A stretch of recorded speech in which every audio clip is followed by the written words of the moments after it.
এক বুদ্ধিজীবী এক আলেম সাহেবকে বলল, হুজুর আপনারা যে এত পরকাল পরকাল করেন, পরকাল বলতে তো কিচ্ছু নাই। আলেম সাহেব বললেন, আচ্ছা তাই নাকি?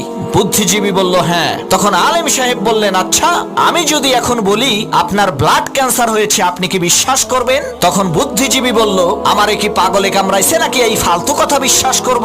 তখন আলেম সাহেব বললেন, যদি এই কথাটা কোনো বিশেষজ্ঞ ডাক্তার অত্যাধুনিক যন্ত্রের সাহায্যে চেক আপ করে আপনাকে বলে, তখন কি আপনি বিশ্বাস করবেন?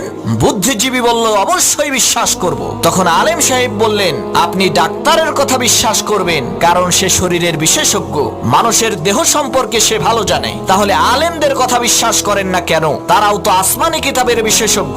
কোরআন হাদিসের মাধ্যমে তারা পরীক্ষা করে বলেন যে পরকাল আছে, মৃত্যুর পরে আর একটা জীবন আছে, জান্নাত আছে, জাহান্নাম আছে। তখন বুদ্ধিজীবী তার বুদ্ধি খাটাইয়া বলল, হুজুর আপনি ঠিকই বলছেন, আপনার কথা সত্য, পরকাল আছে।